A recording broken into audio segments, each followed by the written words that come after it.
스가랴 말씀을 살펴보고 있는데 오늘 이제 9장을 들어갑니다.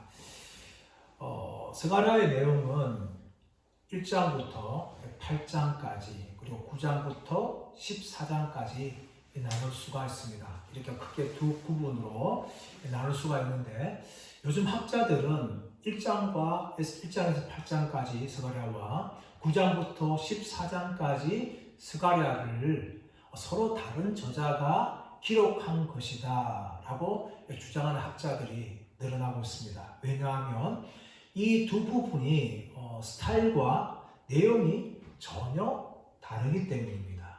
그래서 비평학자들 같은 경우는 1장부터 8장까지를 제1스가랴서라고 부르고 9장부터 14장까지를 제2스가랴서라고 부르면서 저자가 다르게 그렇게 구분을 합니다.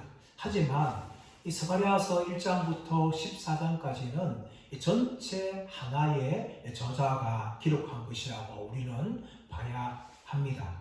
그럼에도 불구하고 문체나 구조나 주요 이슈에 대해서는 어느 정도 차이가 있습니다. 1장에서 8장까지와 9장부터 14장까지가 차이점이 여러 가지가 있는데 1장에서 8장까지는 우리가 살펴본 것처럼 환상들이 나옵니다.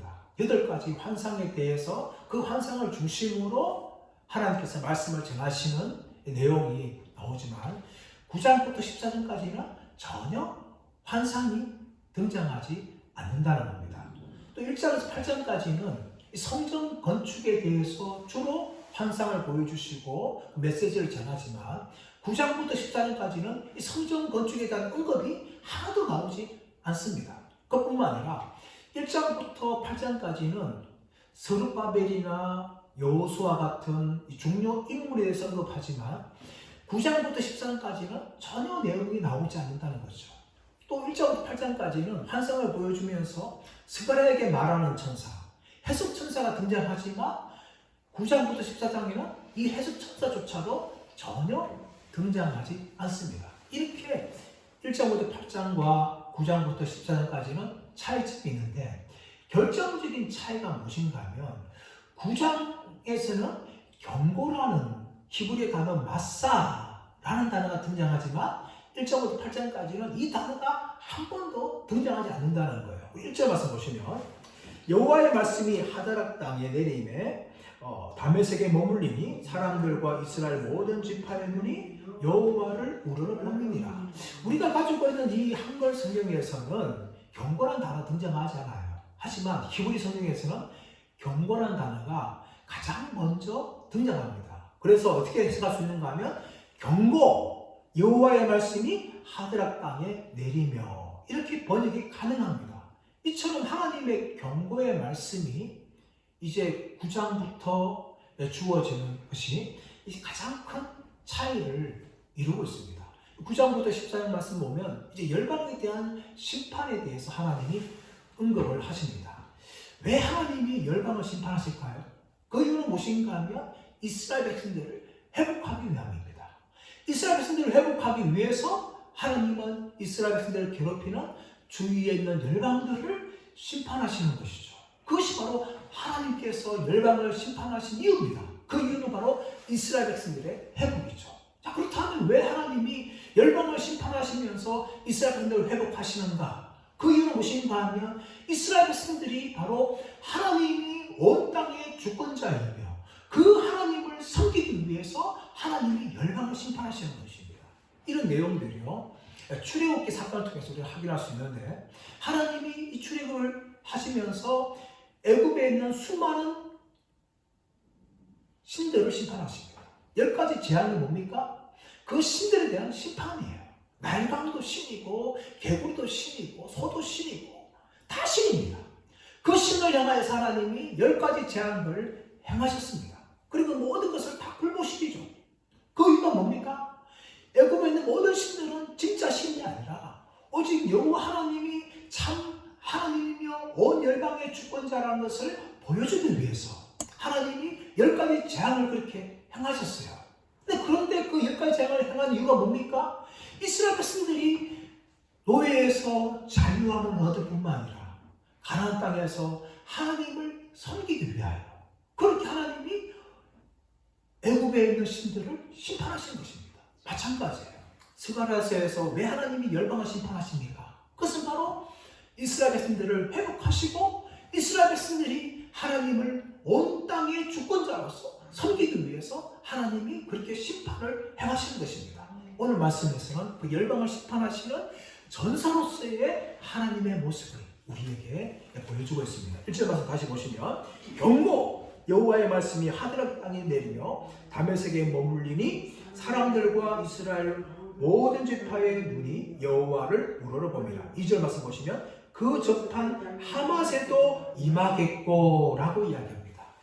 하나님이 하드락 땅에 경고를 내리시고 또 다메섹에 또 경고를 내리시고 그 접견한 하맛까지 하나님의 말씀을 통하여 이 경고를 하십니다. 하드락 땅은 이 북부 시리아 땅에 있는 땅이에요. 그런 땅인데 이 성경 그 어디에도 등장하지 않고 9장 1절 이 부분에만 유일하게 등장한 지명이에요.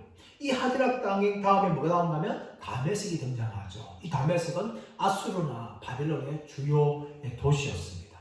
그리고 더 나아가서는 하맛이란 도시가 이제 등장하죠. 이 하맛은 이 다메섹에서 북부 쪽에 있는 인접한 도시였어요. 그러면 하나님께서 하드락과 그리고 다메섹과 그 옆에 인접한 하맛에게 경고의 말씀을 내리시는데 이스라엘 모든 지파가 우러러 보았다는 것이죠.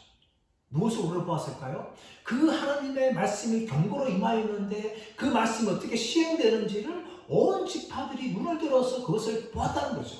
그렇게 되어지는데 하나님의 심판은 그 넘어서 이제 두로와 시돈을 향하여 임하는데 2절 말씀 보시면 두로와 시돈에도 임하리니 그들이 매우 지혜로움이니라. 3절 말씀 두로는 자기를 위하여 요새를 건축하며 은을 티끌같이 금을 거리에 진흙같이 쌓았도다. 두로와 시돈, 이 두로만 심판하시는 것이 아니라 두로와 시돈, 이 시돈은 항상 두로와 시돈은 같이 가는 도시입니다. 이스라엘 북부 해안 지역에 있는 이 도시인데 이 도시는 해안 도시로서 아주 해상 무역이 굉장히 유명한 도시였어요. 그래서 성경에 보면 이런 도시들은 열국의 성이라고 부를 정도로 아주 뛰어난 그런 도시였습니다. 또 에스겔 27장이나 28장에서는 이 두로와 시돈의 아름다움에 대해서 그렇게 자세하게 묘사하였습니다. 그렇다고 말씀 보시면 이 두로와 시돈이 매우 지혜로웠다라고 이야기합니다. 그리고 3절 말씀 보시면 두로는 자기를 위하여 요새를 건축하며 은을 티끌같이 금을 거리에 진흙같이 쌓았다. 얼마나 돈이 많은가 하면 요새를 건축할 뿐만 아니라 그 요새 안에 뭐가 많아요? 은이 티끌처럼 금이 거리에 진흙처럼 그렇게 쌓일만할 정도로 그 정도 많다는 거예요. 그 정도로 이 두로와 시돈은 해상 무역이 굉장히 활발한 도시였고 그 해상 무역을 통하여서 막대한 부를 축적을 하였습니다. 그런데 이 두로는요 굉장히 지혜로워서 섬에다가 자기를 위하여 요새를 건축하였습니다. 이 요새가 얼마나 난공불락의 요새인가 하면 아수르라는 강력한 제국이 두로를 정복하기 위해서 5년을 공격하였어요. 그런데 이 두로 섬을 정복하지 못하였습니다. 바벨론은 무려 13년을 공격하였어요.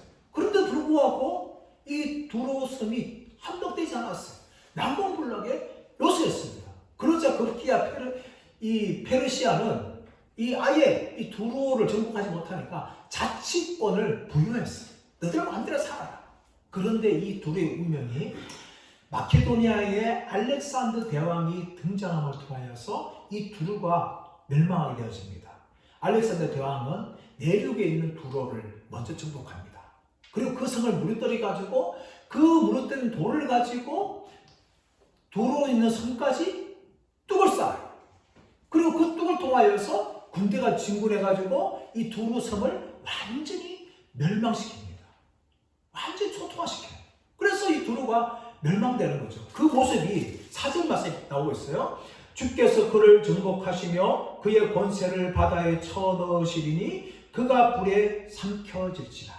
하나님이 알렉산더 대왕을 통하여서 이 남동불락의 성, 아수르도 정복하지 못하고 바빌론도 정복하지 못하고 페르시아는 아예 포기했는 그 성을 알렉산더 대왕을 통하여서 이 두로를 이렇게 완전히 멸망시킵니다. 정복하셔서 그 권세를 바다에 쳐넣으시고 그가 불에 삼키질 정도로 완전히 초토화시키는 그런 일을 행하시는데 왜 하나님이 심판하셨을까요? 바로 두로의 교만 때문이었습니다.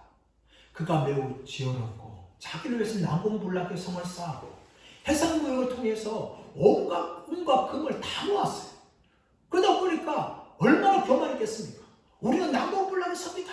우리는 돈이 많다. 하면서 다른 제국들은 우습게 생각했어요. 그래서 하나님께서 이 두로의 교만을 보시고 알렉산더를 들어서 이 두로 성을 완전히 그렇게 초토화시킵니다. 근데 이 두로가 초토화되니까 거기에 대해서 놀란 도시가 있어요. 5절 말씀 보시면 아스글론이 보고 무서워하며 가사도 심히 아파할 것이며 에고로는 그 수치가 소망이 되므로 역시 그러하리라. 가사에는 임금이 끊어질 것이고 아스글론에는 주민이 없을 것이고 6절 아스도는 잡족이 거주하리라 라고 이야기합니다. 이 두로의 멸망을 보면서 누가 놀랐는가 하면 이 블레셋의 도시들이 놀랐어요. 이 블레셋은 이 지중해를 껴고 있는 유다의 서쪽 지방에 있는 도시입니다. 이미 가나안 정복할 때에 이 블레셋이 이미 자리를 차지했죠. 블레셋을 정복하지 못했어요.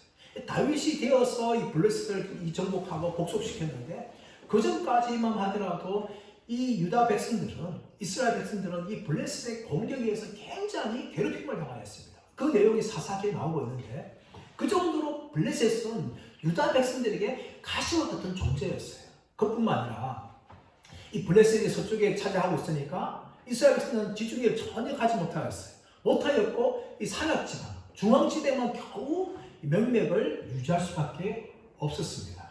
그리고 열방이 유다를 공격할 때에도 어디를 통해 공격했는가 하면 블레셋 도시들을 통하여서 해안 도시를 통해 진군해가지고 그렇게 공격했습니다. 아수르의 산헤립도 그렇게 유다를 공격했기 때문에 이 블레셋 도시들은 정말 유다 백성들에게는 원수와 같은 그런 존재들이었어요. 정말 그리 가시였는데 이 블레셋 도시들이 두로와 시돈의 멸망을 보면서 놀라는 겁니다. 아, 저들이 멸망하니까 우리도 멸망하겠구나. 그렇게 생각했는데 하나님이 이들을 심판하시죠. 자, 6절 하반절 말씀 보시면 내가 블레셋 사람의 교만을 끊고 그 입에서 그의 피를 그의 입 사이에서 그 가증한 것을 제거하리니 하나님이 블레셋 사람들의 교만을 뭡니까? 심판하시는 거예요. 그들이 철병을 갖고 있고 군사가 막강하니까 그동안 유다를 공격했고 마음에 교만이 생겼어요. 그러다 보니 하나님께서 유다 백성들을 회복을 위해서 누굴 심판하시는가 하면 블레셋 도시들을 심판하시는데 그런데 가만히 보면 이 언급된 도시들이 4개 도시예요. 원래는 5개 도시예요. 뭐가 빠졌는가 하면 가드라는 도시가 빠졌습니다. 왜 빠졌는가 하면 가드는 이미 우시아 왕 때에 완전히 멸망당한 도시이기 때문에 빠져 있었어요.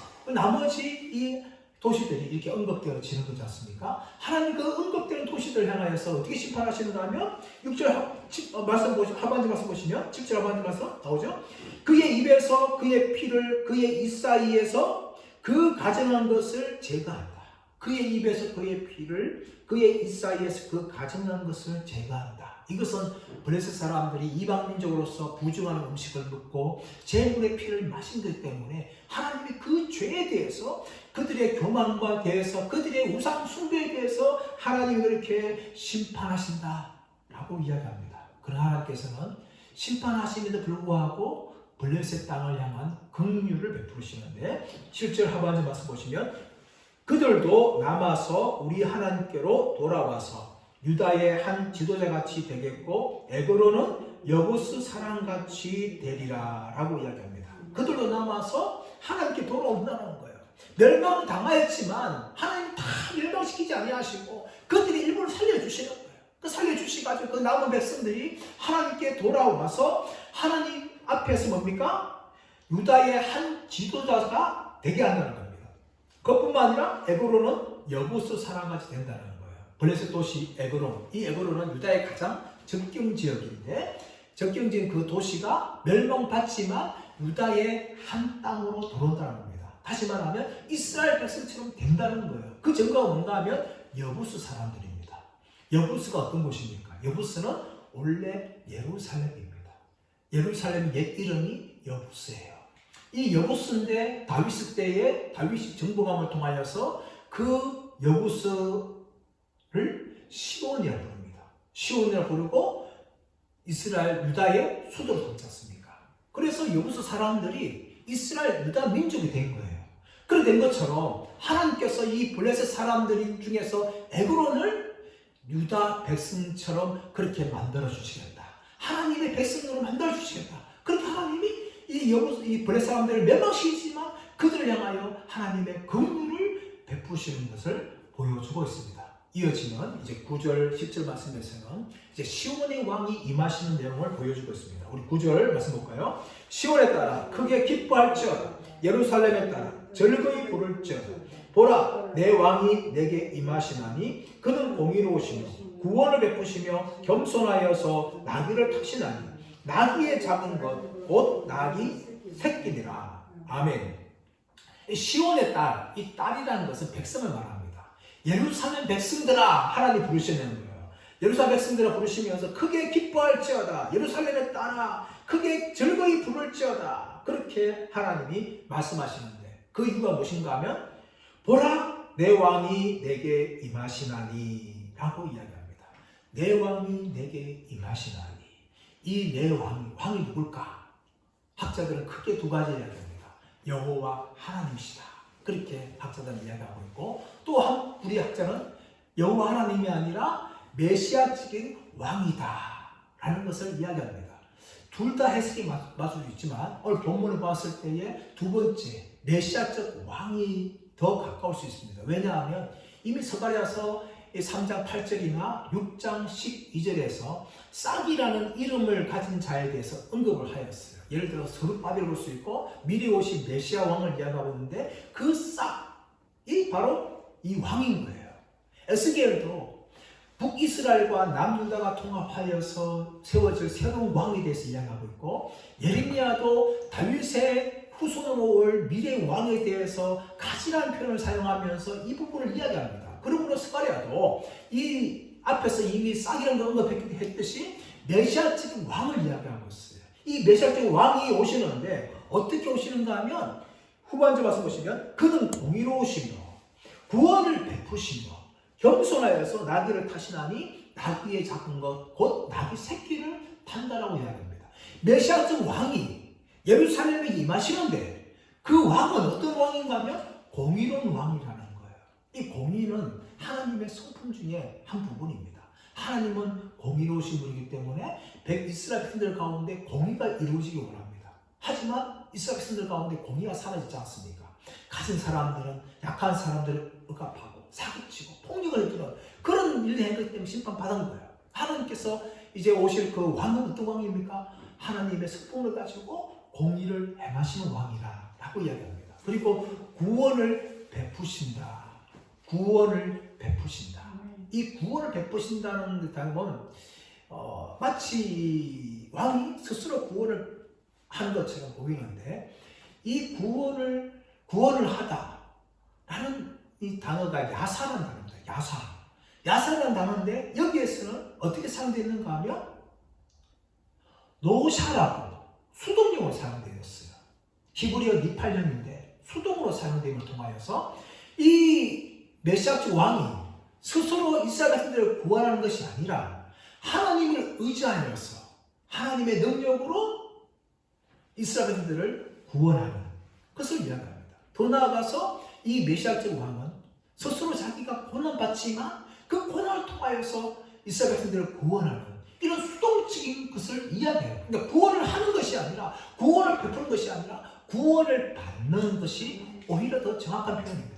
그렇게 메시아적 왕이 이스라엘 백성들을 구원을 하게 되어지는 것이죠. 세 번째 보면 그는 겸손하여서 나귀를 타신다라고 이야기합니다. 겸손하여서 나귀를 탄다. 보통 왕들은요 뭘 탑니까? 말을 타죠. 말을 탑니다. 그런데 오늘 말씀 보면 나귀를 탄다. 겸손을 말하지만 사실은 왕들 중에서 솔로몬도 나귀를 탄 적이 있어요. 그래서 나귀 자체가 겸손한 것이 아닙니다. 그러나 오늘 본문의 말씀 보시면 그는 겸손하여서 나귀를 탄다 하면서 겸손한 히브리 단어 안이라는 단어를 넣으면서 메시아적 왕이 군림하고 통치하는 왕이 아니라 백성들을 긍휼히 여기는 그런 왕이라는 것을 설명하기 위해서 겸손하여서 나귀를 탄다라고 이야기하면서 더 정확히 말하면 곧 나귀 새끼를 탄다라고 이야기합니다. 이 나귀 새끼는 보통 아이들이 타는 거예요.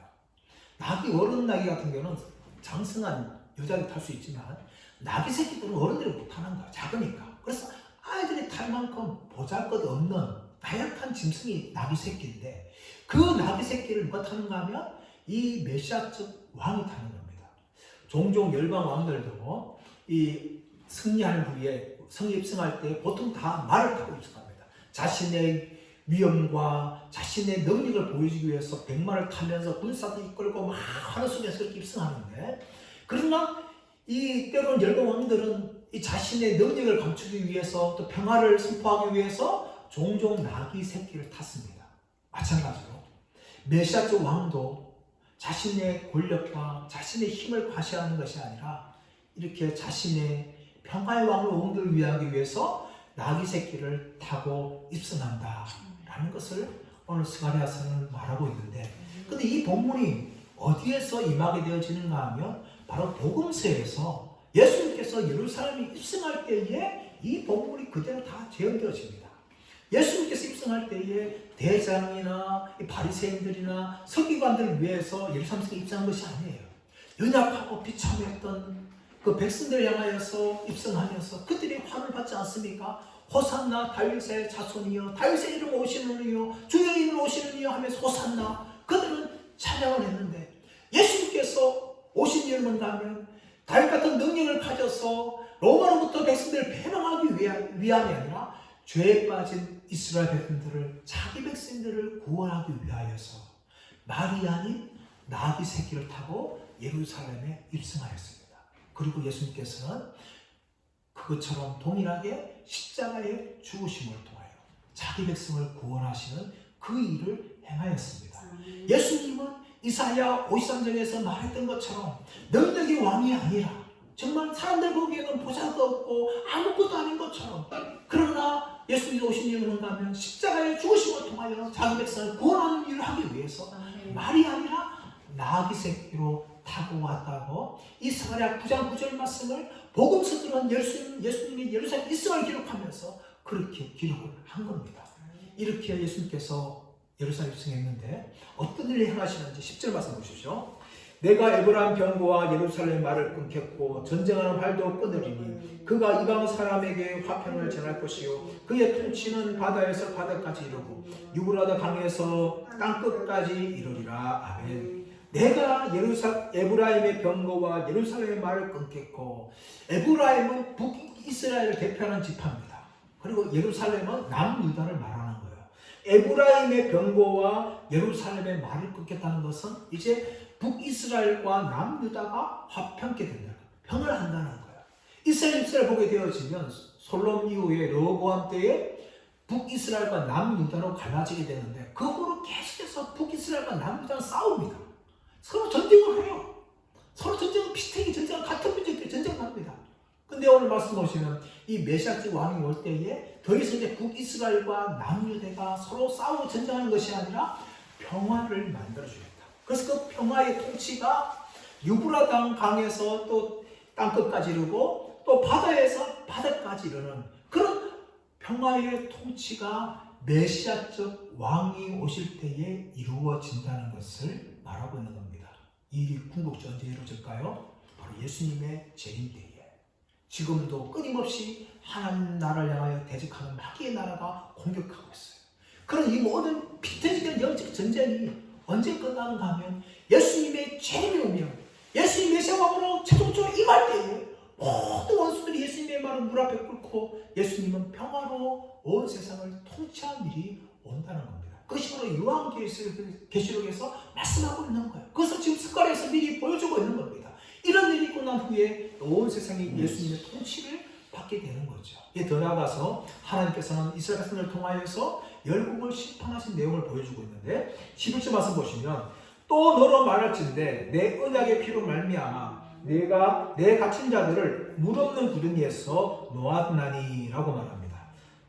또 너로 말할진대 내 언약의 피로 말미암아 내가 내 갇힌 자들을 물 없는 구덩이에서 놓여준다. 해방시켜준다. 그렇게 말씀하죠.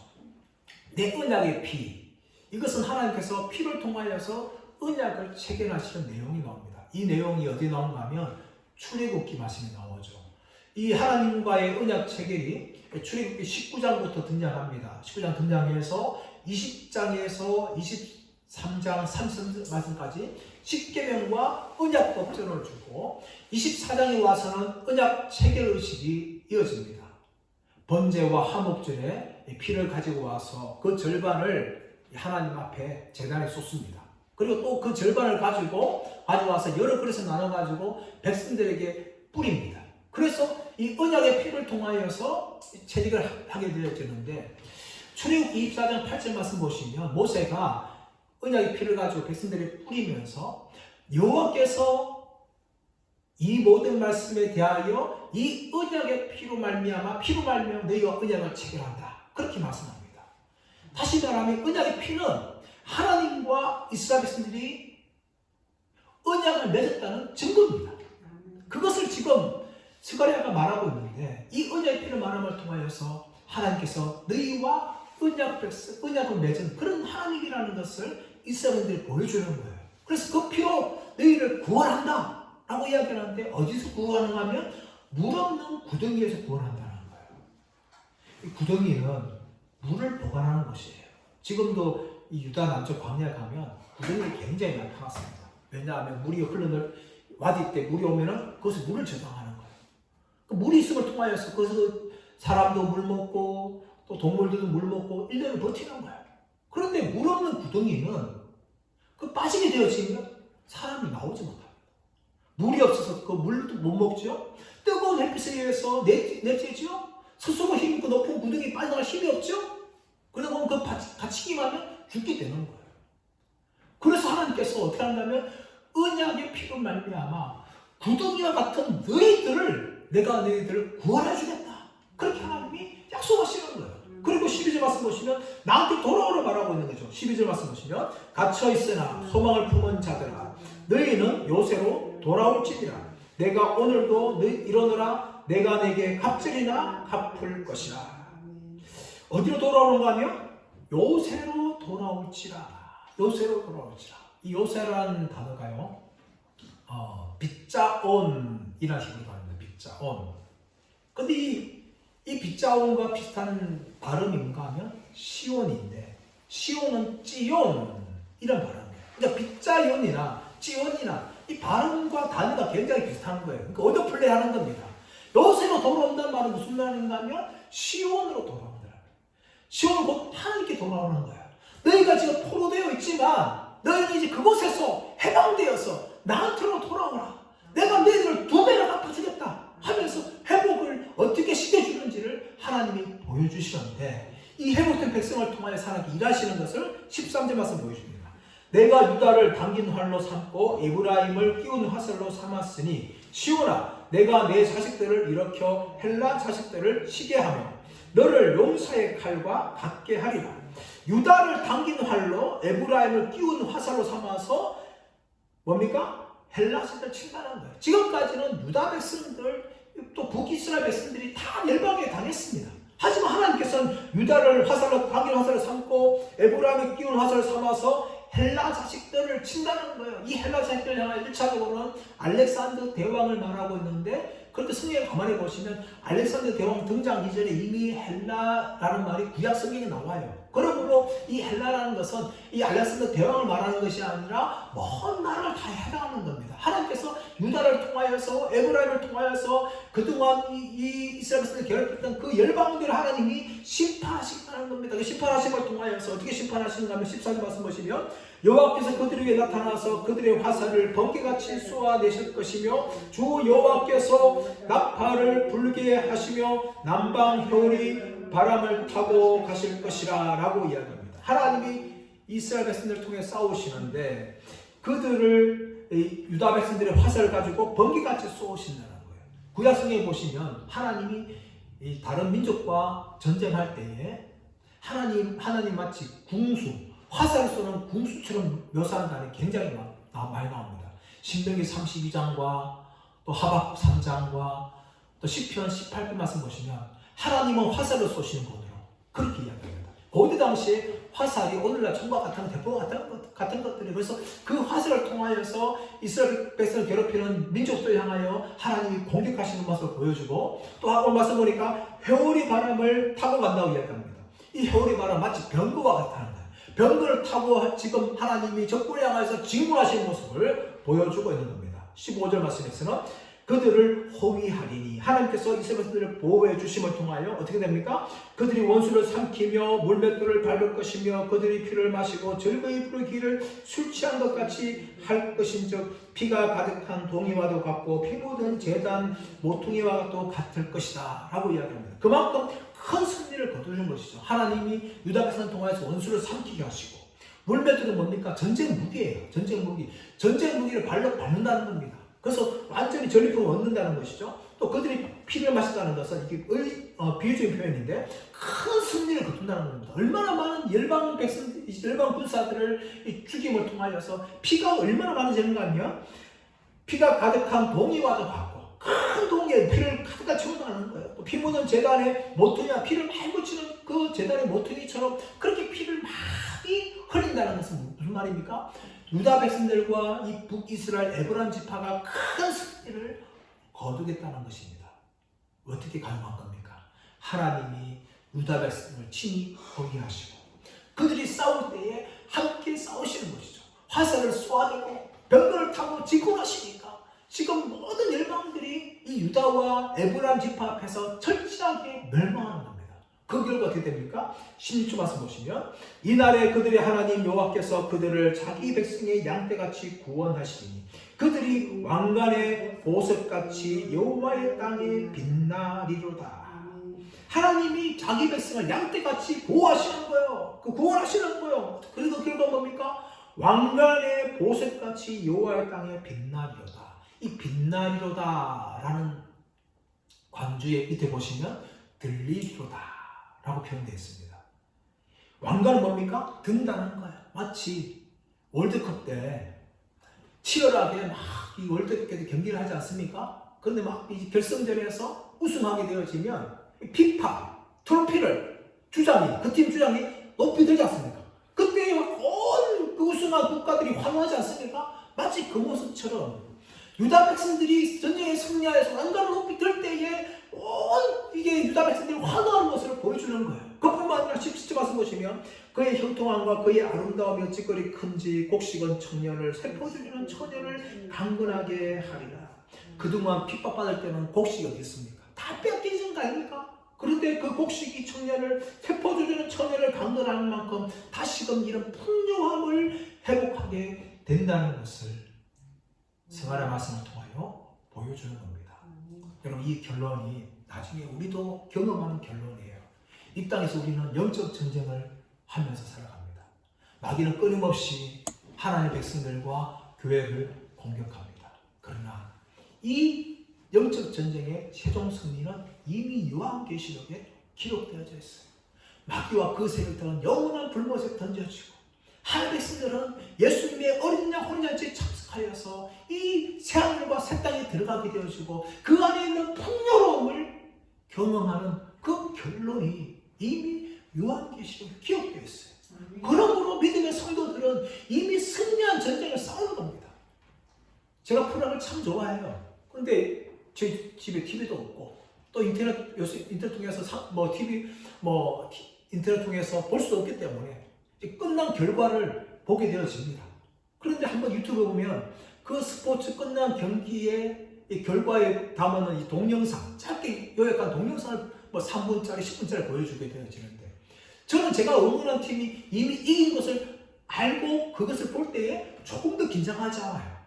1회에서 3점을 주던 5회에서 4대 0, 4점을 주던 7대 빵을 쥐고 있어도 결론 9회 말 가보면 10대 7로 이기는 그것을 만약에 알고 있다면 앞에 과정에서 얼마나 지는지 전혀 동요하지 않습니다. 불안하지 않아요. 왜냐하면 이미 결론을 다 알고 있기 때문에, 내가 응원한 팀이 다 이긴 것을 알고 있기 때문에 어떻게 치더라도 전혀 불안해하지 않습니다.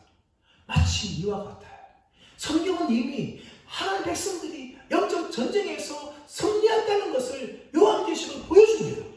우리는 이미 알고 있는 삶을 살아가는 거예요. 근데 불구하고 그럼 하는 사람들이 이 결론을 잘 몰라요. 이 결론을 모르기 때문에 불안해하는 거예요. 죄를 지면 넘어질까 또 두려워하고, 마귀의 유혹에 실패할 때마다 넘어질 때 불안해하고, 불안해합니다. 그런 불안할 필요 없어요.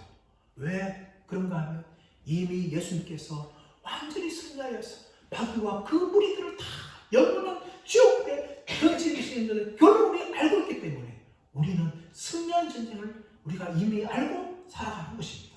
사랑하는 여러분, 이미 우리는 그 전쟁에 부름받은 거예요. 이미 예수님께서 싸우시고 이기신 전쟁, 또 최종적으로 승리한 전쟁이 이미 기록된 것을 알고 있기 때문에 우리는 그 싸움을 향하여 나갈 것입니다. 시간의 말씀 나오는 것처럼 우리 언젠가 그 영광의 멸류관을 주님 앞에 들면서 환호할 때가 우리가 있을 거예요. 그러므로 우리는 우리에게 주어진 이 영적 전쟁에 향하여서 조금 두려워하지 않고 믿음으로 나가시기를 축복합니다. 실패하고 넘어지는 한이 있더라도 그때 다시 일어나서 새로운 승리를 바라보면서 끝까지 믿음의 길을 걸어가시는 저와 여러분들 되시기를 예수님의 이름으로 축원합니다.